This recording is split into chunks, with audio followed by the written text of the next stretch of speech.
요한계시록 21장 1절 2절 제가 보겠습니다. 또 내가 새 하늘과 새 땅을 보니 처음 하늘과 처음 땅이 없어졌고 바다도 다시 있지 않더라. 또 내가 보매 거룩한 성 새 에루살렘이 하나님께로부터 하늘에서 내려오니 그 준비한 것이 신부가 남편을 위하여 단장한 것 같더라. 아멘. 오늘 새 에루살렘이라는 제목 아래 말씀을 좀 생각해 보도록 합니다. 새 에루살렘. 이 말씀들을 잘못 해석하고 이상스럽게 해석해서 와전시키는 경우가 많은데, 대부분 그런 사람들은 거의 이단들이 이단. 정통교회 목사님들은 그렇지 않아요. 정통교회 목사님들은 그렇게 해석하지 않습니다. 이 천국에 대해서는 너무 주관적으로 강조되면 안 돼요. 내 생각, 내 사상이 들어가니까. 그래서 좀 소극적으로, 적극적인 것보다는 소극적으로 대할 필요가 있다. 이 말은 무슨 말이냐? 성경이 말하는 것은 말하고 성경이 말하지 않는 것은 말하지 마라. 이게 원칙입니다. 해석하기 위해서. 그런데 성경이 말하지도 않는데도 추측해가지고 막 발언을 막 상상해가지고, 이게 성경 아니에요. 성경. 이건 자기 이야기지. 그래서 절대로 이런 좀 난해하고, 뭐 난해한 것도 아니지만 해석을 잘못해서 그렇지, 여기 이 말씀 보면 정말 보통 사람들 헷갈려. 이렇게 보면 보세요. 내가 새 하늘과 새 땅을 보니 처음 하늘과 처음 땅이 없어졌고 바다도 다시 있지 않더라. 없어졌대. 바다도 다시 있지 않더래. 또 내가 보매 거룩한 성 새 에루살렘이 하나님께로부터 하늘에서 내려오니 그 준비한 것이 신부가 남편을 위하여 단장한 것 같더라. 이렇게 말씀했어요. 이 말씀 문자적으로 절대 해석이 안 됩니다. 그래서 성경은 성경으로 풀어라는 말이 있어요. 어쨌든 그래서 성경에서 말하지 않는 말을 말하는 것은 위법이에요. 위법. 범죄입니다. 성경에서 말하는 것은 말하고 말하지 않는 것은 말하면 안 된다. 이렇게 돼 있어요. 옛날에 어릴 적에 설교 들은 얘기인데, 그런 코끼리 비유를 많이 하지요. 어떤 맹인에게 눈먼 사람에게 코끼리를 만져보라고 했대. 그 몇 사람이 이렇게 만져봤어. 그리고 소감을 물었어요. 어떠냐? 첫째 사람 어떠냐? 이제 코끼리인지 모르고 일단 해놓고 만지라고요. 어유, 벼락박 같다. 벽 같았다. 어떤 사람은 이 기둥 같더라. 하여튼 여러 말들이 많아. 그러니까 부분적이지요. 자기가 경험한 것만 말하더라 그 말이야. 자기가 경험한 것만. 경험했다고 해서 다 옳은 게 아니에요. 경험했다고 다 맞는 게 아니라고. 그 경험이 영적일 때, 성경적일 때는 성서적이냐, 말씀 중심에서 오는 경험이냐, 이게 중요하지. 아니, 말씀의 중심도 안 되는데 막 자기가 경험했다고 해서 막 강조하고 그것을 막 주입시키려고 하는 것은 그건 잘못된 것이다. 이단들이나 하는 일이요.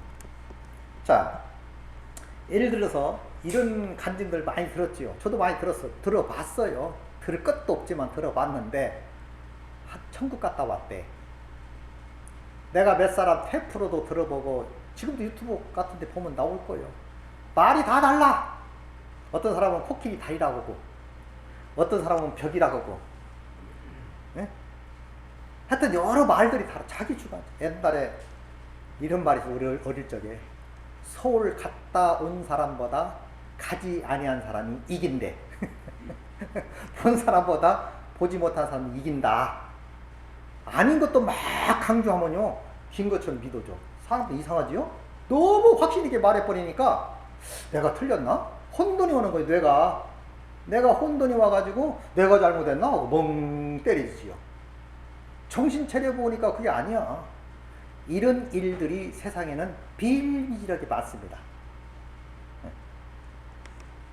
그래서 이 천국에 대해서 이런 것들이 다 성경에서 다 발췌해가지고 전체를 이것을 해석하려면 이 당구를 나 당구 칠 줄을 모르는데 가끔 이렇게 TV 같은 데 보면 그 당구 치는 모습들이 있더라고. 그러면 쓰리 쿠션이라는 게 있어요. 쓰리 쿠션. 저걸 맞춰야 되는데 코를 대고 맞추는 게 아니에요. 땅땅땅 세 번 옆에 두드리고 맞아야 그게 진짜 맞는 건데, 그럼 엉뚱한데 때리는 거 엉뚱한데 탁 날리면 그게 이제 기술이죠. 탁 날리면 하나 맞고 탕탕탕탕 이렇게 맞더라고요. 그걸 쓰리 쿠션 그 당구라고 하는데, 그러죠. 방향이 엉뚱한 데로 가는 거예요. 근데 그걸 맞추기 위한 엉뚱한 거예요. 성경도 마찬가지.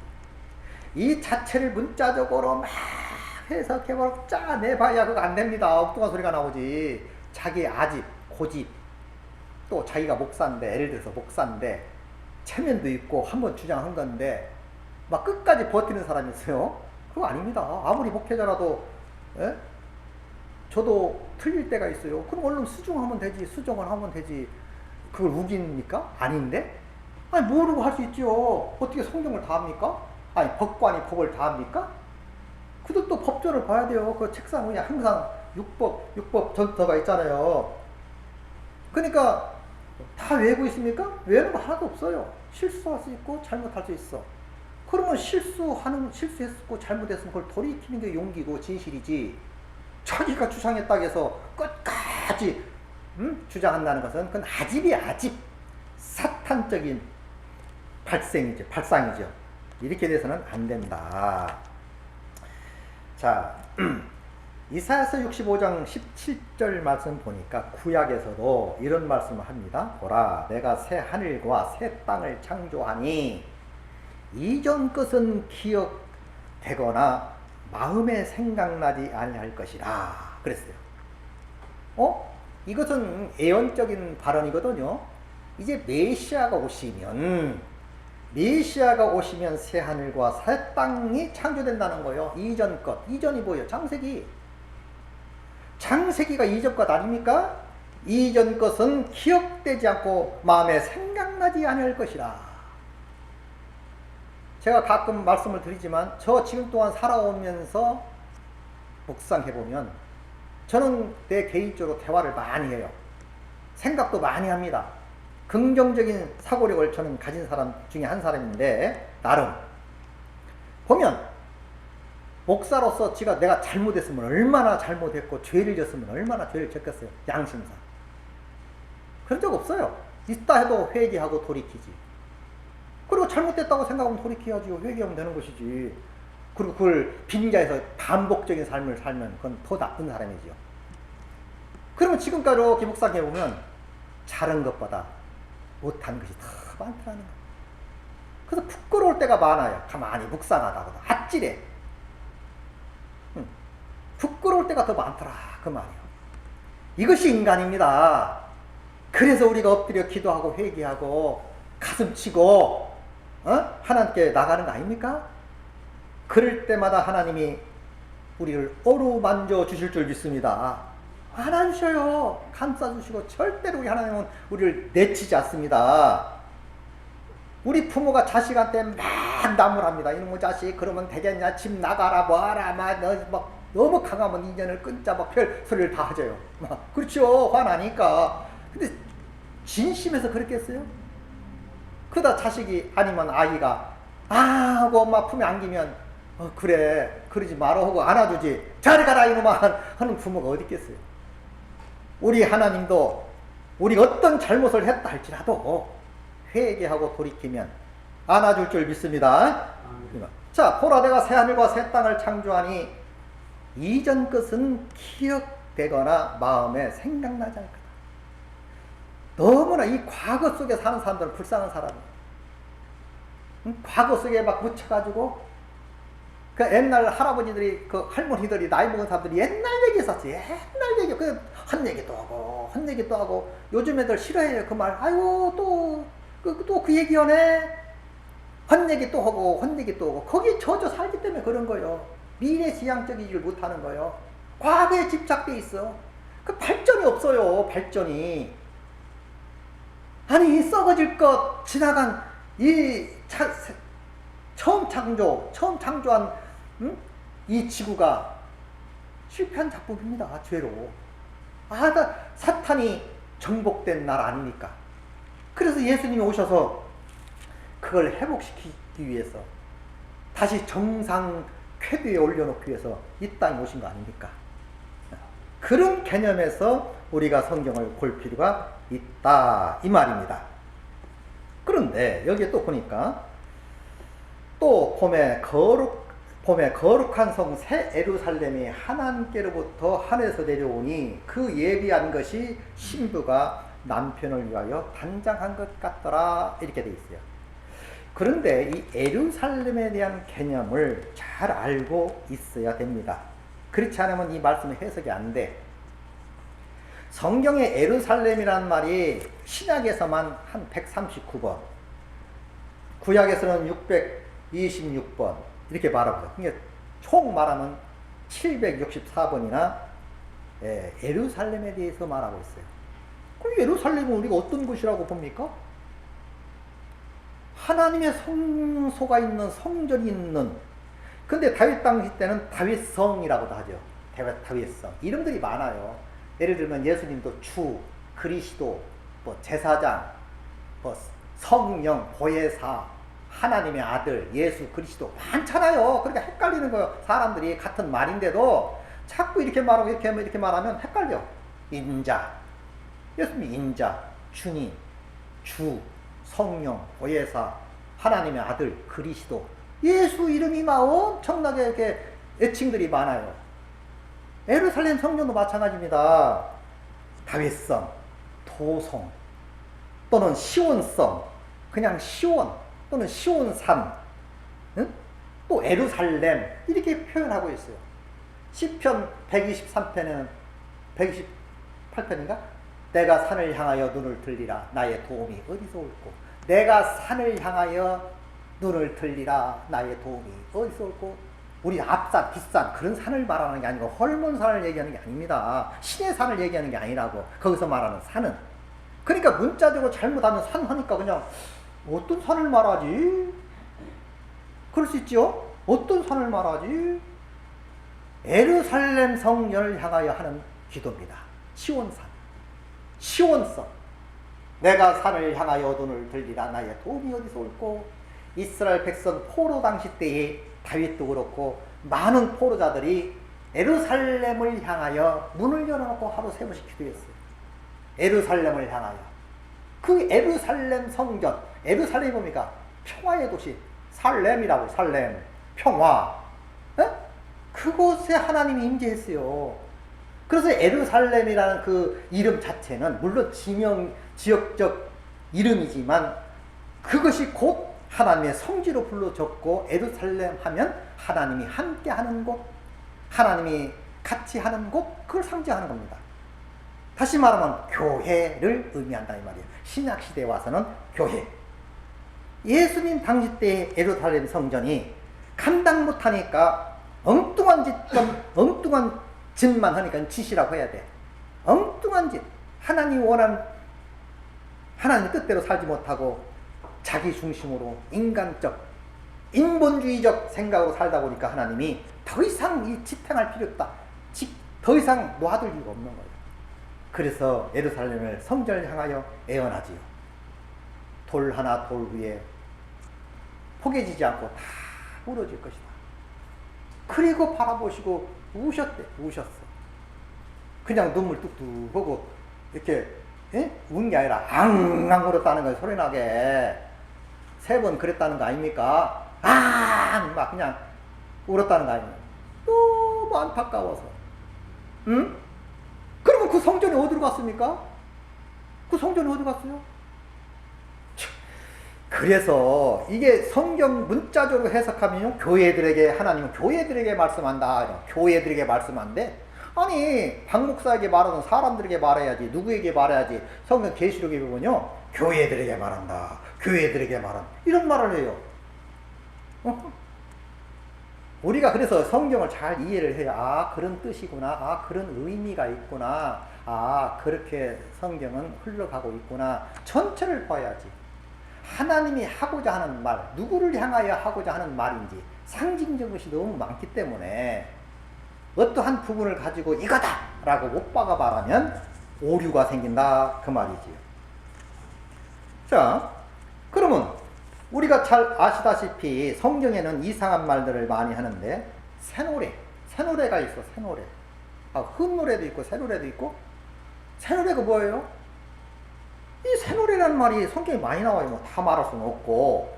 시편에도 이런 말이에요. 시편 33편 3절 보니까 새 노래로 그를 노래하며 즐거운 소리로 아름답게 연주할지어다. 40장에도 새 노래 곧 우리 하나님께 올릴 찬송을 내 입에 두셨으며, 또 신령한 노래, 그들이 새 노래로 불러 이르되, 계시록에도 보면 새 노래를 부르니 땅에서 성량을 받은 14만 4천 밖에는 이 노래를 부를 자가 없다. 이 새 노래가 뭡니까? 그 단어 하나만 딱 붙들고 끝까지 새 노래가 뭐요? 새 노래가 뭐요? 답해줘. 그것도 못해? 이러면 안 되는 거예요. 이게 절대로 답이 안 나와요. 글쎄요, 뭔지 새 노래가 뭐래? 이건 성경 전체를 봐야, 아, 그런 영적인 의미를 가져다 주는 거구나, 이렇게 깨닫는 겁니다. 또 새방언, 방언, 또 방언이 있는데 새방언? 방언이 뭐예요? 외국어가 방언입니다. 외국어. 그래서 방언이라고 그래요. 근데 마가복음 16장 17절 보니까 믿는 자들에게는 이런 표적이 따르리니 곧 그들이 내 이름으로 귀신을 쫓아내며 새 방언을 말하며. 새 계명, 옛 계명이 있고 새 계명이 있잖아요. 새 계명을 너에게 주노니, 또 새 계명을 너에게 주노니 서로 사랑하라. 새 계명을 너에게 쓰는 것이니 새 계명 같이 내게 쓰는 것. 이 새 계명. 왜 그런 말을 할까요? 그럼 옛 계명이 있잖아. 옛 시대가 있잖아요. 새 시대가 있잖아요. 옛 예루살렘이 있고 새 예루살렘이 있다, 그 말이요. 잘 들어야 돼. 뭔 얘기를 하는지 잘 들어야 돼요. 새 예루살렘, 옛 예루살렘은 버렸다니까. 그 실패한 예루살렘입니다. 그 성전까지도 다 회파시켰잖아요. 무너뜨렸잖아요. 망한 겁니다.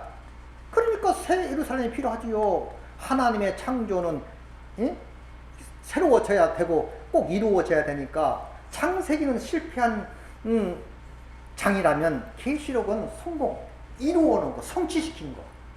하나님은 결코 그 뜻을 이루어내고 말 줄 믿습니다. 꼭 이루어내요. 구원받은 백성을 꼭 하늘, 천국에 다 이루도록 한다고 말이에요. 기필코 해낸다고 말이죠. 자, 또 보면 새 언약 한 시작돼서 한 8번 나옵니다. 그가 또 우리에게 새 언약의 일꾼이 되기 위해 만족하셨으니, 새 언약. 또 우리를 뭐라고 하냐? 성전이래. 아니, 나보고 성전이래. 이해 갑니까? 문자적으로 왜 우리들을 성전이라고 했어요? 왜 그래요? 그 뜻이 뭡니까? 왜 우리가 성전이 되나요? 이렇게 우게 되면 힘들어요. 문자적으로 해석 좀 해주세요. 내가 성전인 것을. 안 됩니다. 그건 의미가 있단 말이에요. 그 속에 나더러 성전이라고 한 의미가 있다. 그걸 발견하지 못하고 그걸 깨닫지 못하면 성경은 꽝이 되는 거예요. 그래서 분명히 이런 말 하지요. 고린도서 3장 16절, 너희는 너희가 하나님의 성전인 것과 하나님의 성령이 너희 안에 계시는 것을 알지 못하느냐? 네가 성전이요. 그리고 그 성전 안에는 성령이 계시거든. 옛날에 구약 당시 때 옛 성전, 옛 예루살렘에서는 하나님을 만나려면 성소란 말은 천막이지요. 천막. 가나안 땅에 정착하니까 이제는 이동할 이유가 없잖아. 그래서 지은 게 성전입니다. 성전. 집전자 성전. 응? 그리고 옮겨다닐 이유가 없잖아.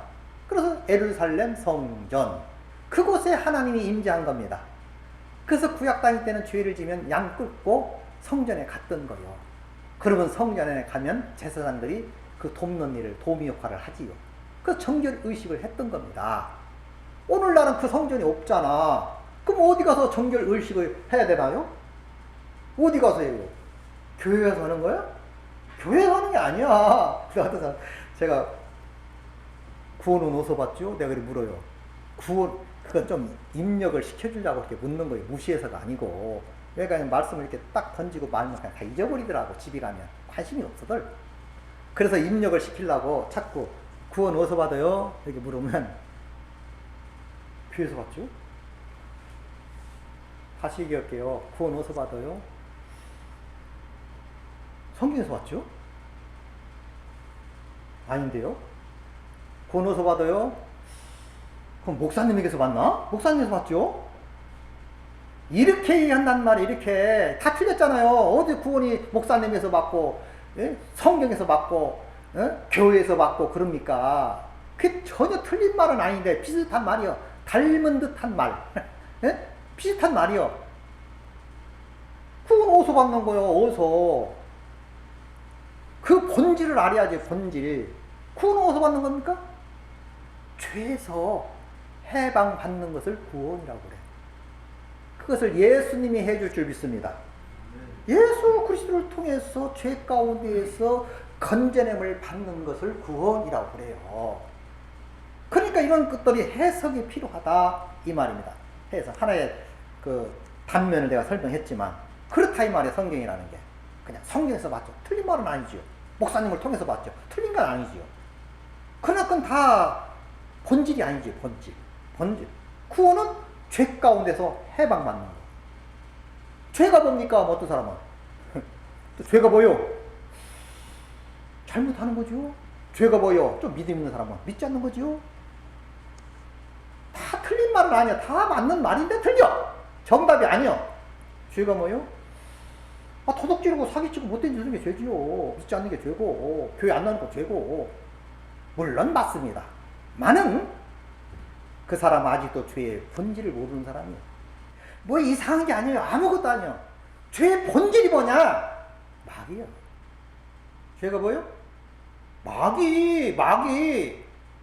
근데 우리는 마귀를 잃어버리고 살아.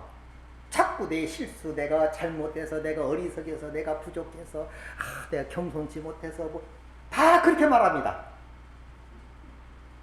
선악과를 따먹게 하게 교사한 것은 마귀입니다. 사탄. 내 나쁜 짓을 하게 만드는 것도 사탄 마귀가 내 속에 들어와서 못된 짓 하게 만드는 게 마귀요. 그래서 성경 뭐라고요? 마귀를 대적하라. 그랬잖아요. 마귀를 대적하라. 마귀는 우는 사자와 같이 할 수 있으면 택한 자도 삼킬 자를 찾고 있다. 이렇게 말하고 있지 않습니까? 그럼 마귀는 영적인 존재인데 어떻게 마귀를 대적하나? 참 어려운 얘기예요. 그리고 에베소에 보면 이렇게 말해요. 우리의 싸움은 혈과 육에 속한 게 아니에요. 그 육적인 게 아니라는 거예요. 싸움이. 그럼 뭐라고 했어요? 영과 하늘에 있는 악한 영들에게 대항함입니다. 우리는 지금 혈과 육에 속한, 그러니까 인간적 너 잘나니 나 잘나니 너 믿음이니 나 믿음은 이런 얘기는 웃기는 얘기입니다. 지금 그런 얘기가 아니에요. 너 잘나니 나 잘나니가 아니에요. 네가 많이 아닌 조그만 이 얘기가 아니라고요. 신앙생활이라는 것은 사탄 마귀가 누구인지 어떻게 활동하고 있는지 무엇인지를 분명히 알고 그를 대항해 싸워야지. 그러나 마귀와 싸워도 우리 이길 수 없어요. 절대로 못 이깁니다. 어떤 사람은 그런 말을 하대. 일리가 있어서 제가 말씀을 드리는데 마귀 IQ가 6천이래. 그러면 6천 있는 IQ를 어떻게 따라갑니까? 백전백패지. 안 됩니다. 근데 우리의 싸움은 혈과 육에 속한 게 아니고 하늘에 있는 악한 영들에게 대항함이라. 어떻게 합니까? 우리 스스로는 안 된다 그 말이에요. 나의 부족함을 깨닫고 어리석음을 깨닫고 나약함을 깨닫고 예수님 붙들어 싸워야 될 줄 믿습니다. 예수님이 내 대신 싸워줘야 된다 그 말이에요. 그걸 은혜라고 그래요. 은혜. 나 같은 죄인 살리신 그 은혜 고마워. 잃었던 생명 찾았고 광명을 얻었다. 우리는 싸워 이길 수가 없어요. 백패라고요. 예수 안에서 예수님과 함께 예수님이 싸워줘야 이긴다 그 말이야. 옛날에 우리 학교 어릴 적에 초등학교 다닐 때 제가 한 살 더 먹어서 갔어요. 9살에 초등학교 다녔으니까 더 성숙하지 어릴 적에는.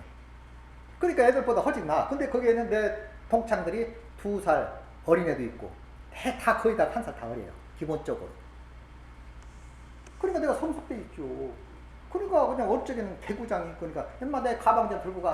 그걸 막 들고 다니고 그랬단 말이야. 다 시켜먹고 이랬단 말이야. 뭐 싸움 뭐 내가 이제 이게 그 애가 나와 둘이 있어서 나와 같은 나이가 걔도 덩치까지 커가지고 나하고는 지금 짝짝꿍이잖아요 또. 그러니까 꼼짝을 못하는 거예요. 같은 또래에서는. 그러니까 좀 연약한 애가 자기 형이 또 세. 형 데리고 왔더라고. 형 데리고 와서 뭐라 너 이놈들 얘한테 건들면 너 죽여버려 내가. 그러니까 우리가 아주 깨갱하고 엎드리는 거예요. 형 데리고 오니까 꼼짝 못하는 거예요. 형하고 싸워 이길 수가 없어요. 나보다 3살이나 더 많은데 어떻게 이깁니까? 에? 예, 알았다고. 뭐 그때부터 잘하게 되더라 이 말이에요. 마찬가지입니다. 우리 예수님이 형님 데리고 나가야 될 줄 믿습니다. 우리 형님 아닙니까?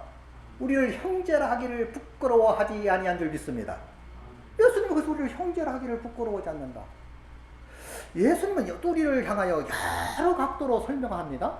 형제라 하기도 하고 헷갈려 어떻게 보면 신랑이라고도 하고 또 친구라고도 하고 구세주 나의 주인이라고도 하고 주님이면 주인 주자잖아요. 나의 주님이라고도 하고 그러니까 막 그냥 자칫 잘못하면 막 다 같은 말인데도 막 그냥 헷갈려가지고 어떻게 돼야지? 이렇게 생각할 수도 있죠. 문자의 얽매이면 그래요. 문자의 얽매임. 그 하나로 보면 되거든요. 하나로. 야, 예수님은 사랑이 너무 많이 있어서 때로는 친구같이, 형제같이, 부부처럼, 또는 형제처럼, 이렇게 소통하고 있구나. 그렇게만 알고 믿는다면 행복한 사람들인 줄 믿습니다. 성경은 그렇게 표현하고 있어요. 그렇게. 그래서 하나님은 우리를 성전이라는 거예요. 고린도 6장 16절에도 하나님의 성전과 우상이 어찌 일치하리요. 우리는 살아계신 하나님의 전이라 성전이라. 나보고 성전이래 또. 예루살렘이 된다 이 말이야. 내가 쉽게 말하면 새루살렘 이전 것은 지나갔으니 보라 새 것이 되었도다 이런 의미를 가지고 있는데 우리가 성전이요 성전 이렇게 또 표현되거든요. 그러면 오늘 보니까 본문 말씀 보니까 새 예루살렘에 어디서 와? 하늘에서 내가 새 하늘과 새 땅을 보니 처음 하늘과 처음 땅이 없어졌고 바다도 다시 있지 않더라. 여기서 없어졌다는 말 때문에 사람들이 다 헷갈려버려. 없어졌다. 강하지요. 근데 여기서 없어졌다는 말은 헬라어로 보면 아페르 코마이라는데 이게 뭐냐 가버렸다 또는 떠나가다는 의미를 가지고 있거든. 없어졌다 좀 이상하죠? 있던 것이 싹 없어졌다 이 말도 틀린 말은 아니야. 좀 악센트가 강하지요. 그리고 없어졌다 하니까 막 새로운 거는데 새로운 것이 온다 했는데 다 없어져 버렸어. 다. 또 요한 베드로 후서에 보면 하늘이 막 풀에 다 말려서 없어졌대. 풀에 말려서. 이런 말만 그 말 가지고 해석이 되나요? 풀에 말렸대 하늘이. 없어졌대. 이렇게 말하면 안 된다 그 말입니다. 그런 뜻이 아니에요. 응? 처음 땅이 없어졌고 처음 땅이 뭡니까? 실패한 땅 아닙니까? 창세기 그 처음 땅이 뭐예요? 죄악이 가득한 땅. 응? 아픔, 슬픔, 고통, 외로움 이런 것들이 우글우글 땅이 처음 땅이에요. 예수 안에서 새 예루살렘에서는 그것이 완전히 치유가 되는 새 예루살렘인 줄 믿습니다. 이게 와야 된다는 거예요. 이게 그래야 우리가 정결해지고 깨끗해지고 옳은 삶을 살아갈 길이 열린다 그 말이지요. 응? 자, 그래서 이런 말을 합니다.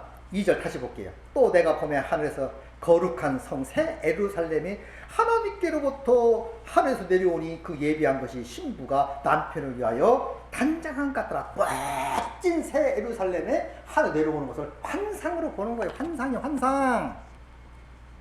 환상. 새 예루살렘이 이 땅에 여호와의 증인들은 이 땅에 새 예루살렘이 와서 거기서 영원토록 산다. 그래서 하늘에서 이루어진 것처럼 땅에서도 이루어지라 해가지고 이 새 예루살렘에서 살다가 손간다라고 이렇게 얘기하는 게 여호와의 증인의 교리입니다. 이것도 잘못 해석이 된 거예요. 인간적으로 성서적으로 해석한다고 하다 보니까 그런 현상이 온 거예요. 그 얘기가 아니에요. 그러면 이 새 예루살렘은 뭐예요? 우리가 살 곳이요? 우리 살 곳은 천국이에요. 천국.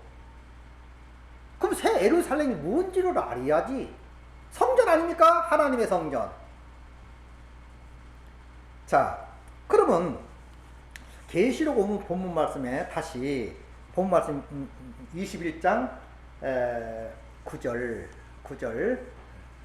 가보면 이런 말씀이 있어요.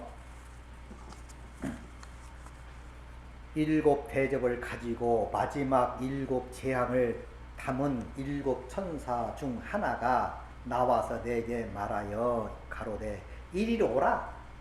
내가 신부 곧 어린 양의 아내를 내게 보이리라 하고. 신부 곧 어린 양의 아내. 어린 양이 누구지요? 예수님이지. 예수님도 어린 양이라고 해. 막 강한 하나님이면서도 창조자이면서도 권능 능력을 가진 분으로 묘사가 되지만 때로는 어린 양의 신부래. 그럼 우리는 누구요? 우리는 그분의 신부지요. 신부. 우리를 또 교회라고 돼. 우리를 뭐라? 교회 또는 성전이라고 말합니다. 신부입니다. 신부. 그러면 이렇게 말합니다. 일곱 대접을 가지고 마지막 일곱 17장에 나오는 천사가 지금 21장에 나와서 하는 말이에요. 일곱 재앙을 담은 일곱 천사 중 하나가 나와서 내게 말하되 가로되 이리로 오라. 내가 신부 곧 어린 양의 아내를 내게 보이리라. 그러니까 요한에게 천사가 말하기를 어린 양의 아내를 너에게 보여줄게. 따라와. 그 말이에요. 우리도 봐야겠죠? 어린 양의 아내를 봅시다. 자, 이사가 말을 해요.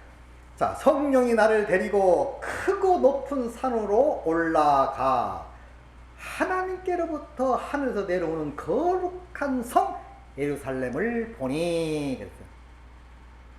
아니, 신부를 보여준다고 해놓고 뭘 보여줘 지금?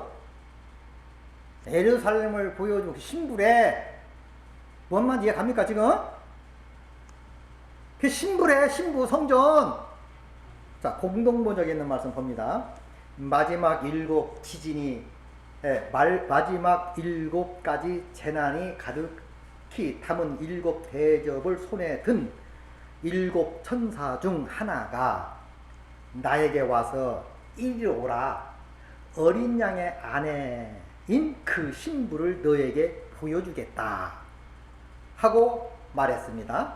10절. 그리고 그는 성령의 감동을 받은 나를 데리고 크고 높은 산으로 올라가 하나님께서 계시는 하늘로부터 내려오는 거룩한 토성 예루살렘을 보여주셨습니다. 이게 바로 뭐다? 신부라 이 말이야. 신부. 우리가 예루살렘 성전입니다. 고로 하나님의 사랑받는 자여. 예루살렘은 완벽한 성전이요. 티나 주름 잡힌 거나 이전 것은 지나갔으니 보라 새 것이 되었도다. 내가 만물을 새롭게 하노라. 6절 8절 막 그렇게 다 나오죠. 응? 내가 만물을 새롭게 하고 또 이런 말을 하지요. 모든 눈물을 씻기시고. 그렇죠? 4절 보니까 21절 4절 모든 눈물을 그 눈에서 닦아주시니 다시는 사망이 없고 애통하는 것이나 곡하는 것이나 아픈 것이 다시 있지 아니하리니 처음 것들이 다 지나갔다. 처음 것들이 뭐예요? 창세기 아픔과 외로움과 고통, 죽음 이런 것들이 그 속에 그 틈 속에서 살았잖아요. 우리가 예수 만나는 그날, 물론 구원은 영적으로 이루어졌지만 완성은 천국 가야 완성되는 거예요. 예수님이 진짜로 재림하셔야 진짜 구원은 완성될 줄 믿습니다. 그때가 되면 아픔도 없고, 죽음도 없고, 애통하는 거, 곡하는 거, 슬픈 거, 다 처음 것들이 다 지나갔다, 사라졌다. 예수님 재림하셔서까지도 옛것을 가지고 가는 게 아니요. 옛것을 가지고 가는 게 아니라 다 떨쳐버리고 우리와 예수님과 함께 살게 될 줄 믿습니다. 이것을 새 예루살렘이라고 그래요. 자, 새 예루살렘은 하나님이 함께하는 곳, 성령이 임하는 곳, 임재하는 곳, 사랑하는 곳, 그곳에 가야. 그래서 또 어떤 데에 보면 나는 예루살렘이라 이렇게 또 말해요. 자기가 또 예루살렘이래. 그 무슨 말이야? 예수님과 나는 하나인 줄 믿습니다. 하나에 하나 떼어놓으려 또 부부는 일심동체란 말이 있어요. 일심동체. 세상에서는 일심동체란 말은 단어는 있지만 그렇지 못하거든요. 세상에서는 솔직히 다 조건적이지. 끝까지 조건적입니다. 죽을 때까지. 그러니까 안 맞는 거예요. 다 주관이 있고 생각이 있기 때문에 그 생각이 딱 맞는 부분 내가 하나도 못 봤어요. 맞는다 해도 거짓말이에요. 맞추어 가는 거지. 맞추어 가는 거예요. 양보하고 때로는 지고 이기고 해서 맞추어 가는 거지. 맞는 사람 없어요. 응? 세상에는 맞는 게 하나도 없다고. 그거 왜 가져갑니까? 그 불편한 거. 안 가지고. 새 예루살렘 새 성전 하나님이 우리를 위해 준비한 우리는 완벽하게 티 없이 점 없이 깨끗한 정결한 처녀로서 우리를 맞이할 줄 믿습니다. 구원받은 사람이지. 우리가 분명히 티 없고 점 없고 흠 없고 거짓이 없고. 근데 당신 거짓말 안 해? 또 이렇게 말하면 또 헷갈리지. 그 티 없어? 맨 티, 내가 봐도 맨 티덩어리구만. 점이 많고 티가 많고 실수가 많고. 근데 거룩해? 꼼짝 못하고 꼼짝 못해. 그게 뭐예요? 성서적 지식이 없으니까. 말씀의 의미를 깨닫지 못하고 적용하지 못하다 보니까 어떤 한 말이 그냥 나가 떨어지는 거예요. 그걸 대답하지 못하고. 당신 완전해? 완전하지요. 거룩해요? 거룩하지요. 흠 없습니까? 없지요. 내가 잘나서 똑똑해서 그거 아니고 예수 그리스도의 은혜로 된 줄 믿습니다. 우리 형님이 해준 거요. 입혀준 거요. 해준 거요. 이겨준 거요. 그래서 모든 아픔, 고통 다 끝장난 것입니다. 성경에서는 바다도 있지 않더라, 바다도 있지 않더라, 바다도. 성경에서 바다는요, 악을 상징합니다. 거의다가. 네? 악을. 그 계시록 13장 1절 보니까 내가 보니 바다에서 한 짐승이 나오는데, 바다에서 짐승이 나와. 이건 다 계시고 환상이기 때문에 그대로 문자적으로 해석하면 안 돼요. 이건 영적인 의미를 가져다 주는 것이고 상황적인 것을 알아야지. 나오는데 뿔이 10이요 머리가 7이라. 이 역사거든 사실은. 그 뿔 10 왕관이 있고 그 머리에는 신성 모독하는 이름들이 있더라. 내가 본 짐승은 표범과 비슷하고 그 발은 곰발 같고 그 입은 사자 입 같은데 용이 자기 능력과 보좌와 큰 권세를 그에게 주었더라. 성경에서 용은 뭘 상징합니까? 마귀 아닙니까? 마귀가 큰 권세를 주는 거요. 응? 당시에 왕들 아닙니까? 당시에 이거 따로 뭐 공부할 일이지만 아무튼 바다도 없더라. 뭔 말이 그 말은 죄악이 나시는 우리를 지배하지 못한다 그 말이에요. 새 예루살렘 그곳에 사는 우리는 절대로 어느 누구도 침범할 수가 없고 완벽한 곳, 거룩한 백성, 흠없는 우리들을 위해서 그 성이 우리에게 오실 줄 믿습니다. 이걸 신부라 합니다. 그분과 함께 누릴 공간이 된다 이 말이에요. 그것이 곧 하나님 나라가 되는 것이지요. 그런데 일부 이 나쁜 사람들은 그걸 빈자에서 뭐 큰 자리 돼야 되고 그 자리 앉아야 되고 돈을 많이 내라고 하잖아. 이런 도둑놈들이 영적인 의미를 모르고 나를 말하는 거예요. 나를 완벽한 나 예수 그리스도의 공로로 흠없고 처먹고 완전한 여름과 날을 상징하는 거예요. 예수님이 우리를 그렇게 만들어낸 줄 믿습니다. 이게 새 예루살렘, 새 성전이라고 합니다. 이걸 신랑 신부라고도 합니다. 그래서 아까 구절에 있는 말씀처럼 내가 어린 양의 신부를 보여줄게 하고 데려가더니 성전을 보여주는 거예요. 예루살렘 성전을. 그게 신부라는 거예요. 그 예루살렘 성전은 어떤 공간이 아니고 우리 살 공간이 아니라고요. 어떤 상징적인 건데 여러분과 나를 의미한다 그 말이요. 우리를 교회라고 말씀하십니다. 그래서 계시록에 보면은 교회들에게 말씀한다, 교회들에게 말씀한다 하는 말이 많아요. 27번이나 뭐 그런 말을 많이 하는데 교회들, 성전, 많이 얘기해요. 교회, 귀 있는 자는 교회들에게 하시는 말씀을 들을지어다. 교회들에게 하시는 말씀을 교회. 왜 교회예요? 누구한테 말해야죠? 이게 다 우리를, 그리스도를 따르는 자들에게 하는 말이라고 말이야.